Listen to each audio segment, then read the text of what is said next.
Jai Mahamaya ki jai, Bole Baba ki jai.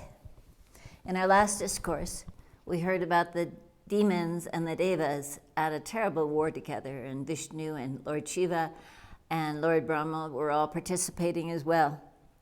Here we are, chapter 7. Vedavyasa said, "O king, Mahisa, seeing the demons afflicted with grief, quitted his buffalo appearance, assumed a lion form, and spreading his long manes, began to roar aloud and fell amidst the Deva forces. Then the Devas were terrified on seeing his sharp nails. That lion form of Mahisa first attacked so severely Garuda with his nails that his whole body was besmeared with blood. Then he attacked Vishnu's arms with his nails. Seeing the demon, Vishnu raised his disc in anger and attacked him with great force to kill him. Just when Vishnu struck the demon violently with his chakra, the powerful demon quitted immediately his lion form, assumed the buffalo form, and struck Vishnu with his 2 horns. Vishnu, thus pierced in his breast with the horns, became confounded and fled away as best he could till he reached his abode of Vaikuntha. Seeing Vishnu thus fleeing away, Shiva too thought him invulnerable and fled to his Kailash mountain with fear. Brahma too fled to his own abode with terror, but the powerful Varuna took patience and remained steady in the battle. Varuna, taking his Sakti, waited patiently for the battle. Yama too, with his staff, remained there ready to fight. Kubera, the lord of the Yakshas, remained very busy in close fighting with the demons. Fire, taking Sakti, also waited. The sun and the moon, the lord of the stars, both remained in firm resolve to fight with Mahisa, the lord of the demons.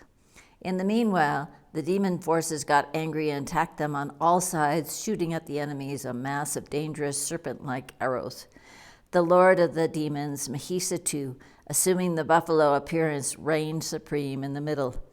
At that moment, fierce sounds of the warriors on both sides were heard.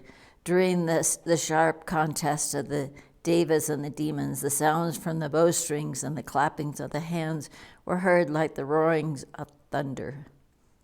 The powerful demon, then swelled with pride, began to hurl the mountaintops with his horns, thus killing the demon forces, some by hoofs and some by the lashing of the tail.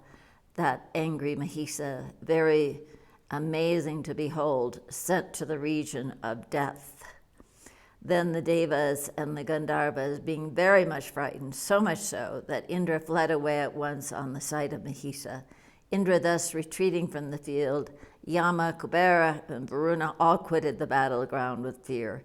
Indra fled away, quitting his sacred elephant, and the sacred horse, Ucharsara, also was left there. So Mahisa got the possession of the sacred elephant and the sacred horse, as well as the heavenly cow of the sun. So the demons considered themselves preeminently victorious and returned to their abode. Next, they wanted to go as early as possible to the heavens with all their forces. In no time, Mahisa went to the abode of Indra, but it was deserted by all the terror-stricken devas, and he then took possession thereof. Then, taking his seat on the beautiful throne of Indra, he made the other demons occupy the several seats of the other devas. Thus, fighting full 100 years, the demon Mahisa, puffed up with pride, acquired the seat of Indra, his desired object.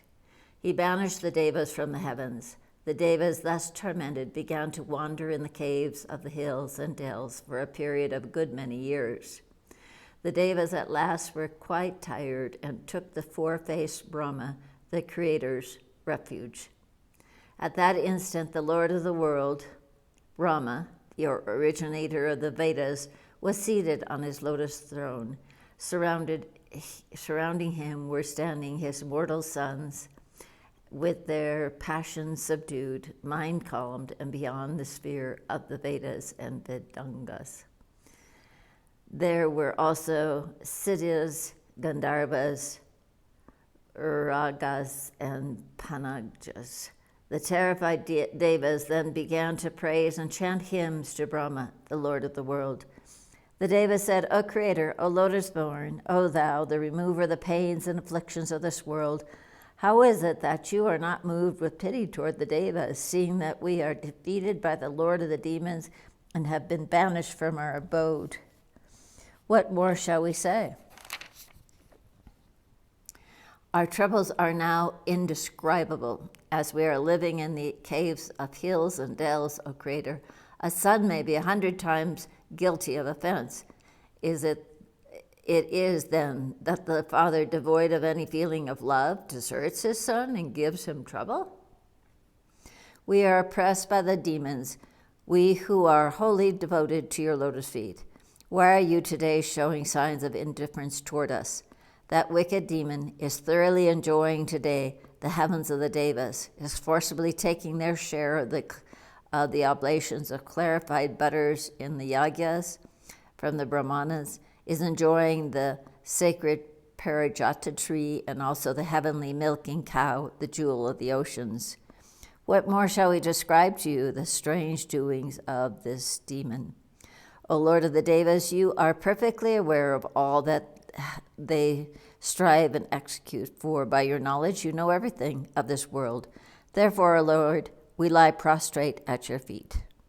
The vicious demon of wicked character and full of trouble and terrible actions give us troubles in various ways wherever we go, O Lord of the Devas. Thou art our only protector. Therefore, O Lord, do what is good to us. Thou art the awarder of the desires of the Devas.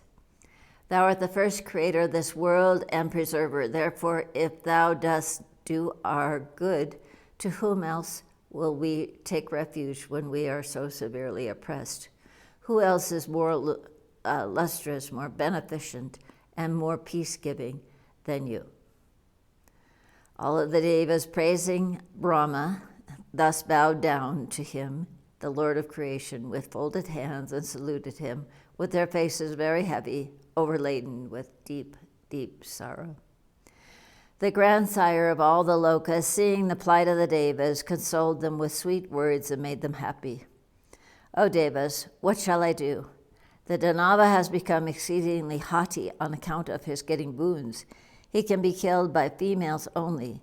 He is invulnerable to any male. What remedy is there now? Therefore, O Devas, let us all go to Kailash, the best of all the mountains. Thence we will take Shiva, the expert in doing the works of the gods, and go to Vaikuntha, where Vishnu, the Deva of the Devas, resides. There we will all unite and hold a council and decide what is best to do to serve the purpose of the gods. Thus, making out the program, Brahma, riding on his swan, went to Kailash, accompanied by all the Devas. At the same time, Shiva came to know out of his introspection about the coming of Brahma and the other Devas, and soon came out of his dwelling abode.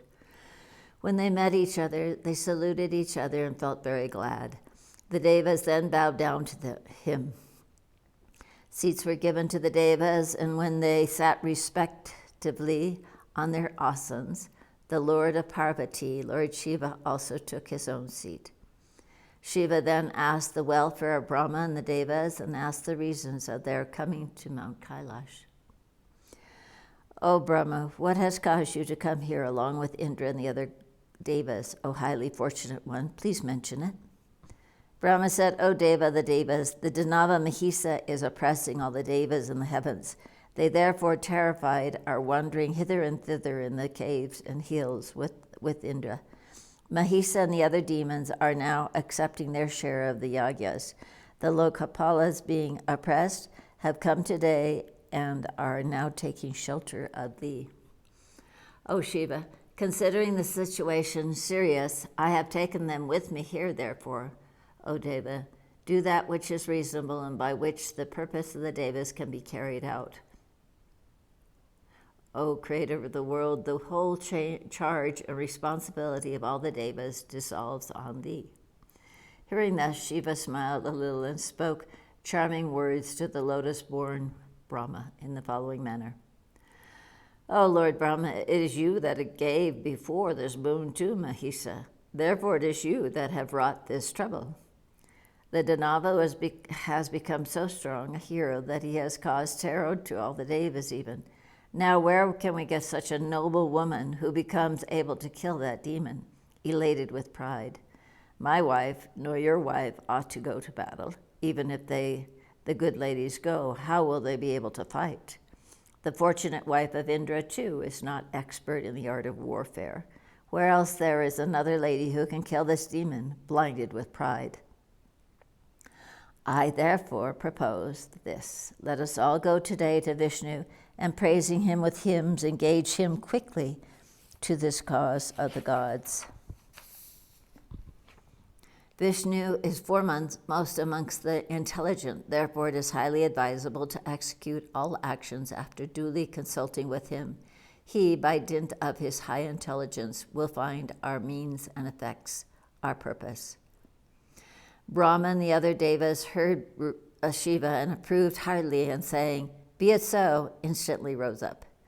At the time, seeing all the auspicious signs concerning the success of the gods, they all became glad, and riding on their respective vehicles, drove toward the abode to Vishnu. Favorable, fragrant winds, pleasant to touch, began to blow gently. Birds began to chant hymns of praise, and signs of success were seen all along their way. The sky was clear, and the quarters became free and short. Everything showed favorable all along their way. Here ends the 7th chapter on the going of the Devas to Kailash in the 5th book of the Srimad Devi Bhagavatam Mahapurana of 18,000 verses by Maharishi Veda Vyasa. Jai Mahamaya ki jai, Vishveshwari Mata ki jai, Harakandashwari Mata ki jai, Bole Baba ki jai.